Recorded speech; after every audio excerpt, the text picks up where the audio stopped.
February 27th, 1996. A commuter plane, Flight 5959, leaves Pittsburgh, Pennsylvania, heading to Saginaw, Michigan, just outside of Detroit. It begins as a routine flight, but then the plane encounters a UFO.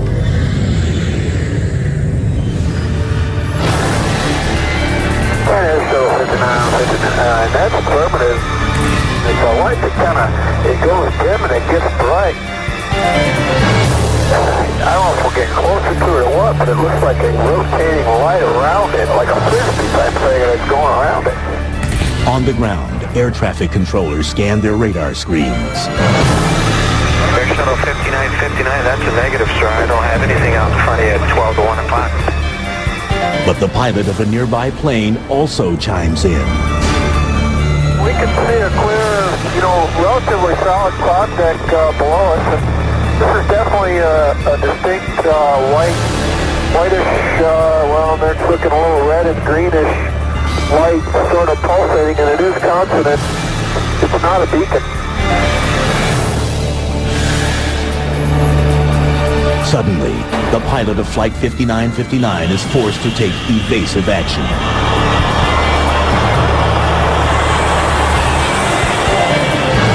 Keep advised, we're descending to 4,000 feet right now, and as we descended through 10,000 feet, that object is above us right now. It is not on the ground. It's about 10,000 feet. Okay, sir. We're checking on it right now. I still don't have anything out in front of you at all. I'll tell you what, that is weird. If you're sitting there pulsating. This ordeal lasts nearly 20 minutes.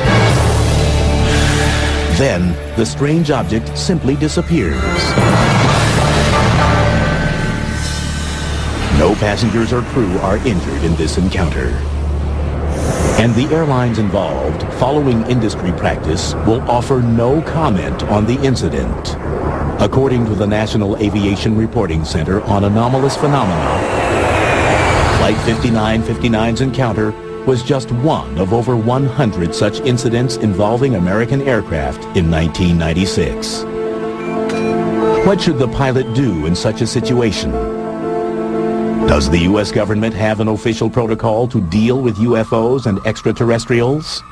Yes, it does. And it's outlined in the Joint Army-Navy-Air Force publication number 146. Also known as JANAPS, this 32-page document was written in 1950 during the Cold War and outlines detailed protocol for encounters with unidentified flying objects.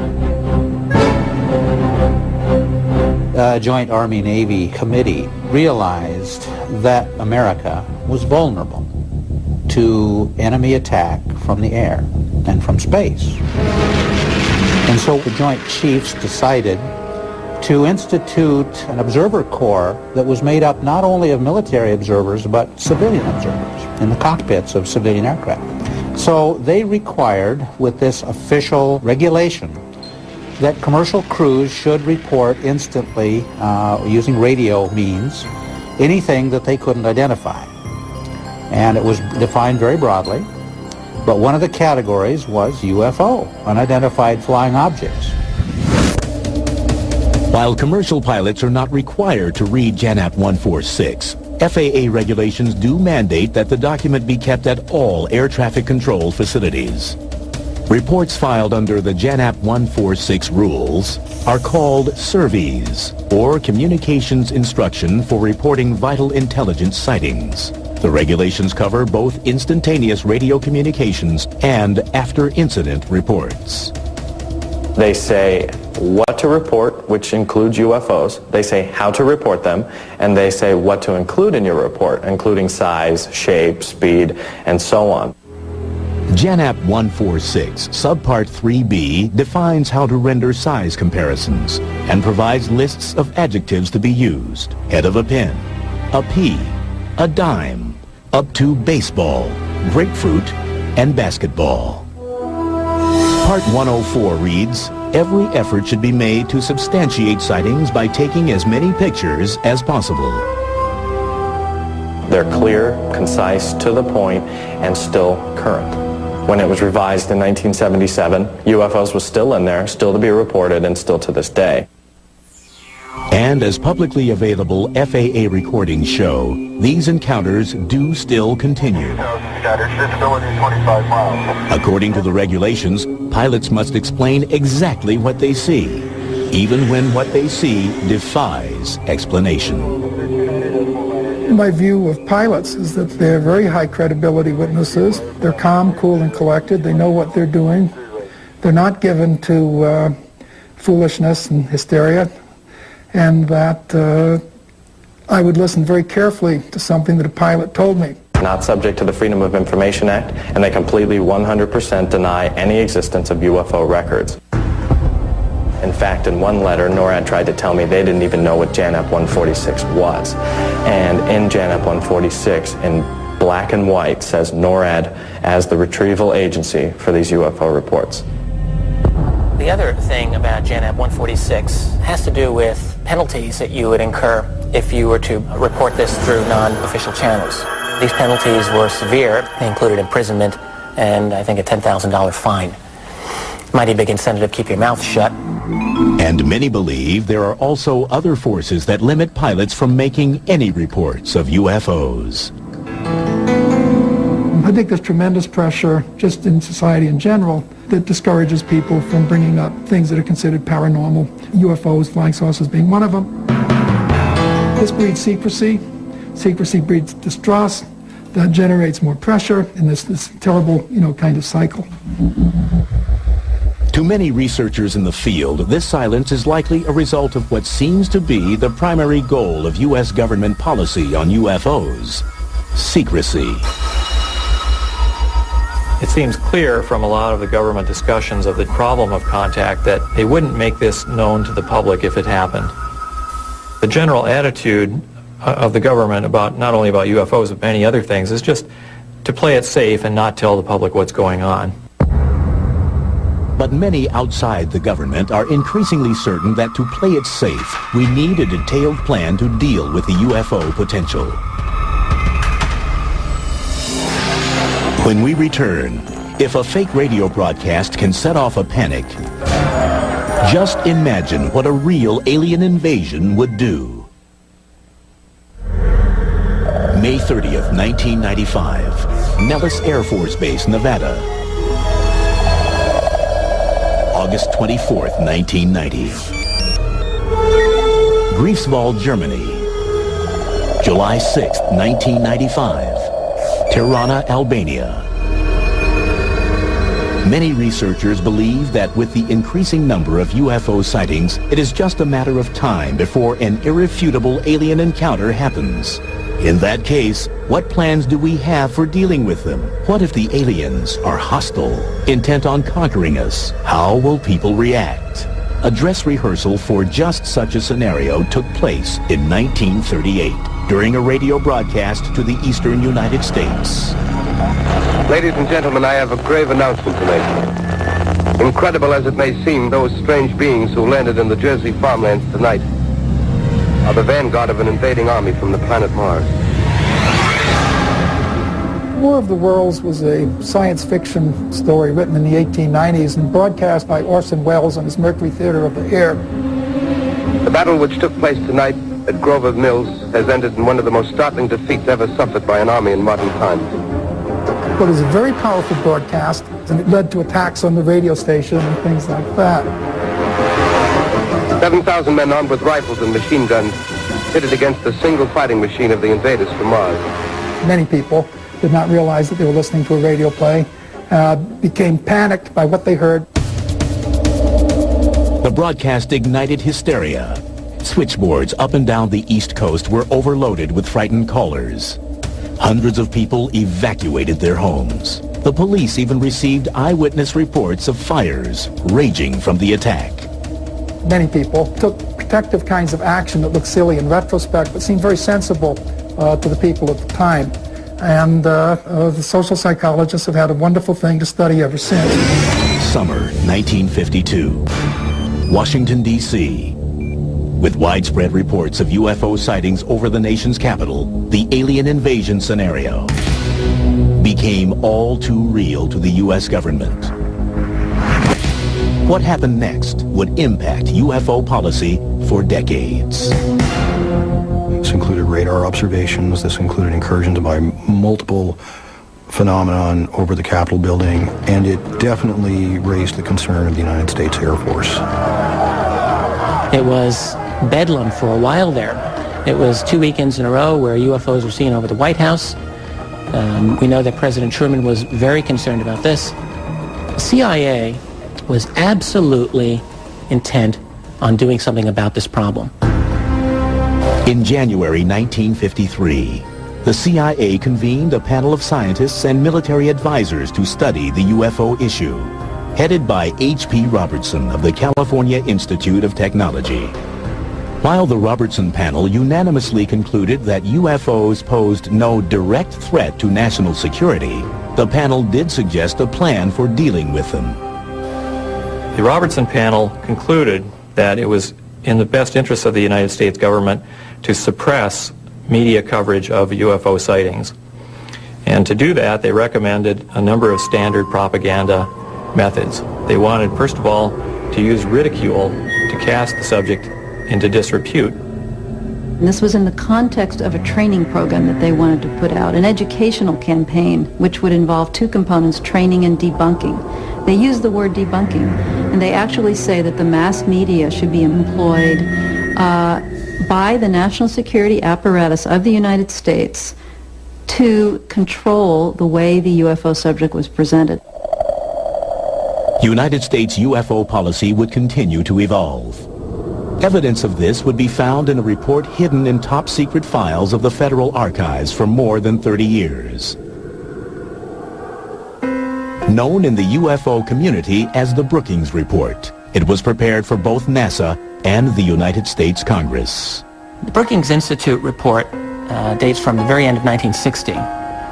And this was something that was conducted on behalf of NASA at the very beginning of the space program to discuss the implications of space travel. It was led by a psychologist, Donald Michael, team of 6 writers and maybe 60 consultants, including people with good name recognition like Margaret Mead. As you get to the end of the report, there's a page and a half, 2 pages that deal with the possibility of encountering extraterrestrial intelligence. And it addresses many of the issues that concern us today. How will people react? What will it do to the international political system? How will it affect government leadership? Again, very brief, very concise, but very important. It stated very explicitly that if, for instance, we find evidence of alien artifacts or technology, that this would be a tremendously difficult, traumatic experience for not only global religion, but also the world of science. And indeed, I believe the phrase was, it could result in social disintegration. Anthropological files contain many examples of societies sure of their place in the universe, which have disintegrated when they had to associate with previously unfamiliar societies, espousing different ideas and different life ways. The suggestion that was made in this report, incidentally, was that if our space program came up with evidence of alien intelligence or technology, that it might be a good idea not to mention this fact to the public. It might be a very good idea to keep that fact secret. When War of the Worlds and this panic came about, that was the only thing that the Brookings Report could reference, saying, look, NASA, you have to prepare for this. You have to have some kind of procedure or protocol for if the public does get into sheer panic. You have to be prepared. But what is the current policy? Does the U.S. government have a plan? In terms of preparedness, there are not many documents out there to prepare officials for the possibility of a UFO event taking place. But amazingly, there is one such document in the United States. It's called A Firefighter's Guide to Disaster Control, and this is a book that's used in the Federal Emergency Management Agency's National Academy to train firefighters. The second edition of this book came out in 1993. And that book had a chapter on UFOs. Explicitly, what would an emergency specialist do in the event of a UFO-related crisis or disaster? It's really pretty amazing stuff to go into a book that was written under the FEMA umbrella. It would not be remiss to give some thought to the part that fire departments might play in the event of the unexpected arrival of UFOs in their communities. If there is an event like this, the firefighters and the police officers will be the first people on the scene. And they are instructed in this book to get in touch with the military. I don't think they'll be handling it by themselves for too long, but since they are the first ones on the scene, it gives some general guidelines. Among the dangers they listed, I believe, were to aircraft. So the knocking out electrical or navigational equipment was one such danger they indicated. Knocking out communications equipment. You may have engine trouble upon approaching the scene, and radio contact could be lost with your dispatcher. Well, there is definitely a concern about a physical object crashing or somehow impacting populations. Giving specific instructions like do not get too close to the UFO, do not touch the UFO, be prepared for radiation, be prepared for possible psychic effects. You know, it might affect your mind in certain ways. You might feel sick. Some combination of air and ground units should be available to treat potential victims of unexplained aerial phenomena. And then it ends the chapter by outlining a scenario of a UFO crashing in a school. It actually says there are alien bodies there and you have to decide whether to rescue them or what to do with them. You know, what would you do as a firefighter in such a situation dealing with such an unknown phenomenon? With a good plan, good leadership, and adequate resources, you may save many lives in any disaster, including attack from possible enemies. But many researchers doubt this document is the comprehensive plan that the government has for when UFOs land in our neighborhood. There really aren't that many recommendations on what one would do. Well, the main thing that they say is if you have firearms, don't shoot at the vehicle. All right, well, I think that's probably very good advice. But beyond that, there's really not an awful lot that they recommend. It is the one document, I think, in the United States that we know about that indicates a concern that our officials be prepared for such an event taking place. This manual is apparently found in most firehouses throughout the country. I have looked into whether the police department has a similar manual, and I have been told that they don't. The military has no manuals that we know of like this. I'm sure that they do, that are not made public. Is there more than what is being made public? Surprisingly, other governments have contingency plans for ET's arrival. You also need to know that some governments are getting impatient with this. A perfect example is France. When we return, the French develop emergency procedures after strange lights descend on the neighboring country of Belgium.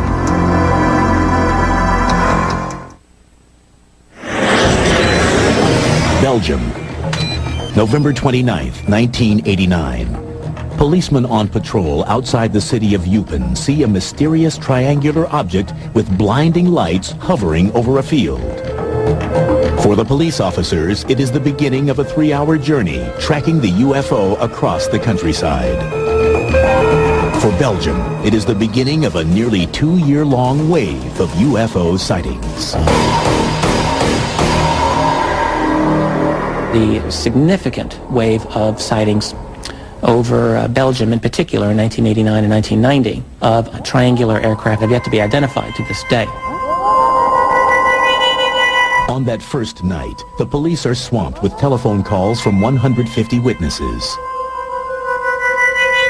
Soon, sightings of the Eupen Triangle, as it comes to be called, are reported throughout the country. The UFO phenomena there results in an unprecedented level of cooperation between various government agencies and private UFO investigators. Some consider the actions taken in Belgium a model for developing a plan to deal with other UFO incidents. The Belgium Air Force quickly takes the lead in setting up a procedure for tracking this unidentified flying object.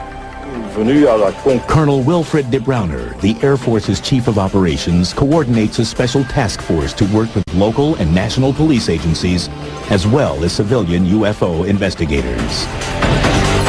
On the night of March 30th, 1990, the Triangle is sighted again. Two Belgian F-16 fighters are scrambled from Beauvais Air Base. Despite flying for over an hour, the pilots are unable to make visual contact with the UFO, but do manage to record radar images of it. The encounter leads some to speculate that the Yupin Triangle is actually an American craft. If so, the most likely culprit would be the F-117A stealth fighter. This secret, triangular-shaped aircraft is designed to have a minimal radar signature, but sophisticated analysis conducted on both ground-based and onboard radar images of the Yupin Triangle calls this theory into doubt. According to the radar, the UFO could, within seconds, accelerate from 170 to 1,100 miles an hour and drop from 11,000 feet to near ground level. Maneuvers like those would generate an enormous G-force, far in excess of what military testing films show a human can endure, thereby dismissing the possibility of the UFO as man or American-made.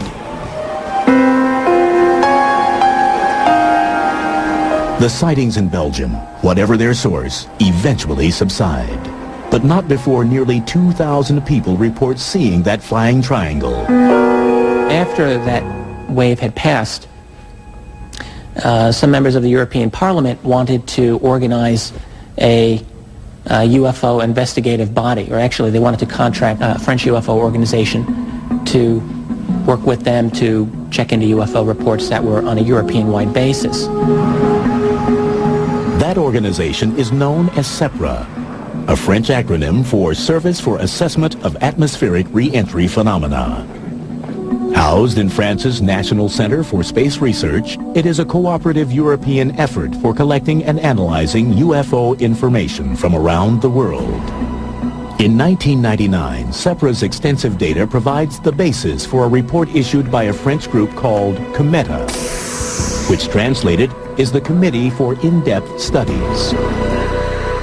There have been various studies over the years, but this is really an historic study because of the caliber of the people that wrote it and because of the conclusion that they drew. And this study said a number of interesting things, not the least of which was that the most likely explanation for the phenomena studied is extraterrestrial. In light of this conclusion, COMETA laid the groundwork for determining a contact protocol in their official report titled UFOs and Defense, What Should We Prepare For? There's a lot of concern in the report that the lack of preparedness could lead to problems. It's because if an event happens, people are not informed as to what the phenomena is and how they should respond. The report clearly states, for the moment, they do not appear to be meddling in our affairs, but it is advisable to ask ourselves what they are actually seeking. What should we prepare for? How should we prepare for it? And that's what, in fact, these military officials and government officials were trying to come across with, is that there had to be a preparation for this. If we do nothing, the very principle of defense and air intelligence would be called into question. They recommend that a widespread training campaign be undertaken to educate people in official positions how to respond, what the phenomena is, what the evidence is, what they should do if they encounter something. According to the report, those who must be utilized in this regard include meteorologists, space and aeronautical engineers, and air traffic controllers. Only the military controller has adequate equipment to detect a flying object that does not follow general air traffic rules, moving at the supposed speeds of UFOs. The report makes special mention of military pilots as our first means of intervention if, by chance, this were to prove necessary. But it goes on to express concern for the pilot of a commercial aircraft. Although he remains a primary partner in the quest for information, he would be totally powerless in the face of an aggressive stance by a UFO. One must be on guard against any instinctive self-defense reaction that could be easily interpreted as a provocation. Part of the concern is not to initiate any actions that could be dangerous. For instance, at a military base, if staff witnessed an object and didn't know anything about what it might be, that there could be a reaction of hostility. For instance, they wouldn't know, are they supposed to be defensive towards this object? The Cometa report, although that was sent to the President of France, Jacques Chirac, and sent to a number of other high-ranking individuals, it's unclear what kind of impact the Cometa report has had on policy. The problem is that when you're dealing with figuring out UFO policy, you're trying to put together a big puzzle with half of the pieces taken out. And often they weren't taken out accidentally, they were taken out intentionally. So we don't have all of the information we would like. It's unfortunate, but that's the fact. Coming up, as Cold War tensions rise, the UFO problem threatens to trigger Armageddon.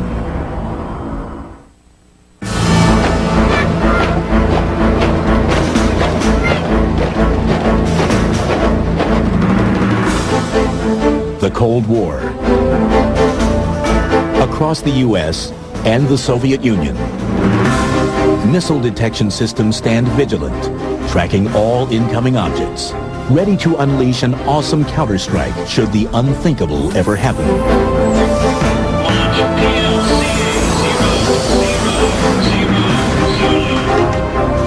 But what if the inbound object is actually a non-threatening UFO? Might fear of the unknown inadvertently trigger Armageddon? In 1971, just such a scenario was envisioned and planned for. In September of 1971, there was a nuclear agreement between the United States and the Soviet Union. There was one interesting part of that agreement which dealt with the need to be aware of unidentified objects for either country that would, possibly cause an alert status to go off. The historic agreement on measures to reduce the risk of outbreak of nuclear war covers a number of scenarios. Article 3 of the agreement states, the parties undertake to notify each other immediately in the event of detection by missile warning systems of unidentified objects, if such occurrences could create a risk of outbreak of nuclear war between the two countries. But the meaning of unidentified object has raised interest in some quarters. Now, it is not necessarily the case that an unidentified object would mean a UFO in the sense that we understand that. However, I think it's undeniable that an unidentified object would very probably also refer to true UFOs. But of course, you have to remember, all of these documents, whenever we're dealing with UFOs, they're so carefully worded that, nothing explicit really is said. Article 6 of the agreement details the notification procedure for these incidents. For transmission of urgent information, the parties shall make primary use of the direct communications link between the governments of the United States of America and the Union of Soviet Socialist Republics. But to use the direct communications link, the information first has to get to the highest levels of the U.S. government. And a protocol for making that happen also exists. Air Force Manual 10-206, most recently updated in June 2001, gives the primary reporting instructions for that branch of the military, which mans the country's missile detection system. Compliance with these reporting instructions is mandatory. Chapter 3 details operational status reports, referred to as OPREP 3. The highest priority in the OPREP 3 structure is given to reports denoted by the flag words Pinnacle Nuke Flash, indicating events which risked the outbreak of nuclear war. According to these instructions, included in these events is detection of unidentified objects by a missile warning system that appears threatening and could create a risk of nuclear war. These reports, both immediate voice reports and follow-up written ones, go to the Air Force Operations Center in the Pentagon. Strategic Command NORAD, and the chairman of the Joint Chiefs of Staff. Rapid reporting is imperative. Do not delay an initial report for lack of information. Due to the extremely time-sensitive nature of the Pinnacle Nuke Flash report, transmit these voice reports no later than 5 minutes after learning of the event.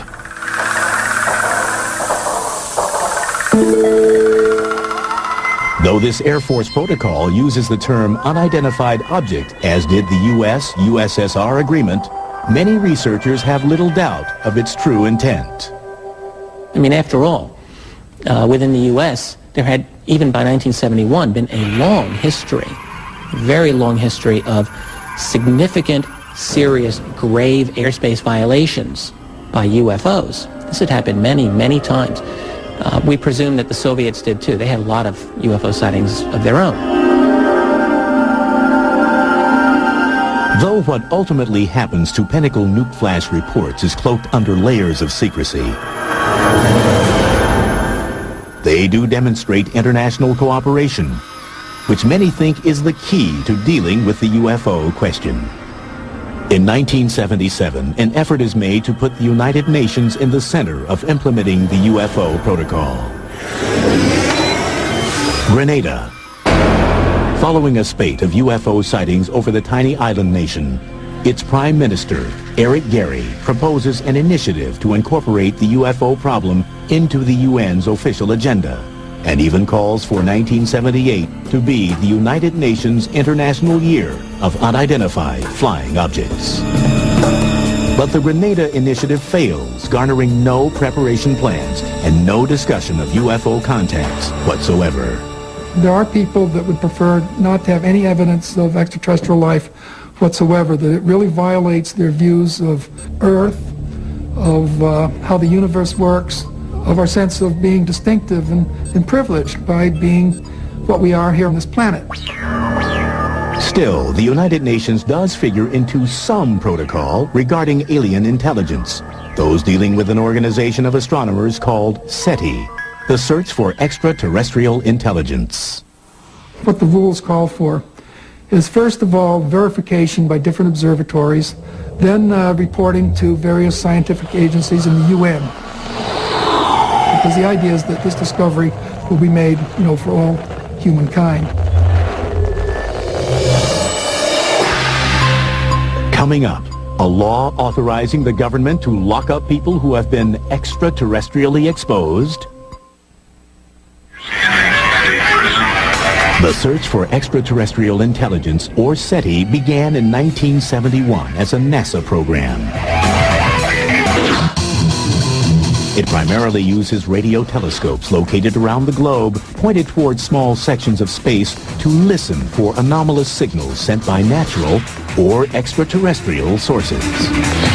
SETI's kind of a fun program. Astronomers have told me that the odds aren't real high that we'll find anything out there, but I think it's a good idea. If we listen, we might hear something. If we don't listen, we definitely won't hear anything. Though the government stopped funding SETI in 1993, it continues as a private program.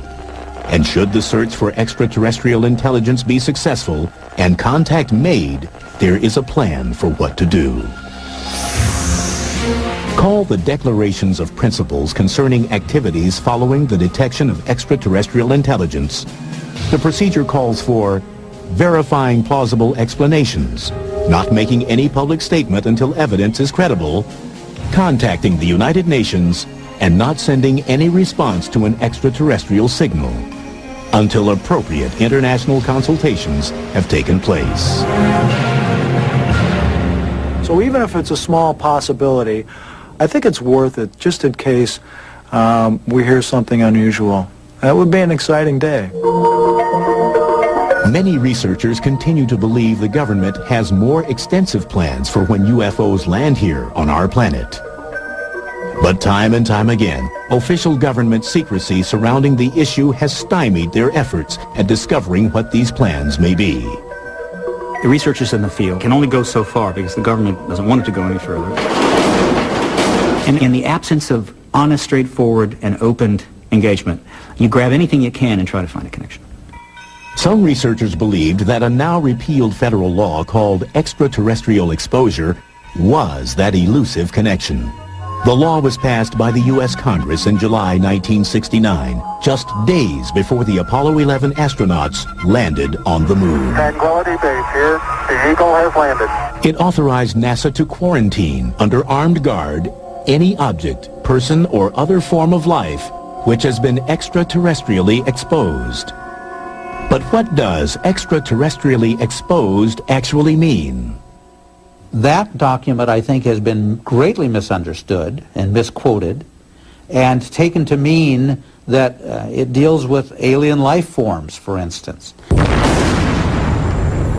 Well, I first came to NASA in 1964 during the Gemini program and then on into the Apollo program that took us to the moon and back. Well, I remember very clearly the concern was that if there are microbes on the moon, we didn't want to bring them back here and then contaminate our planet. While the extraterrestrial exposure law may not have been the smoking gun some researchers had hoped for, many believe that we can learn something about the government's plans for UFOs by looking at other programs in the intelligence community. I do believe that it's most likely that the U.S. government would be the dominant player in determining a UFO policy at the classified level. I think a good model for this might be the program known as Echelon, which doesn't officially exist, but everyone knows exists. This is a electronic intercept program led by America's National Security Agency in conjunction with the NSA equivalents of Britain, Canada, Australia, and New Zealand.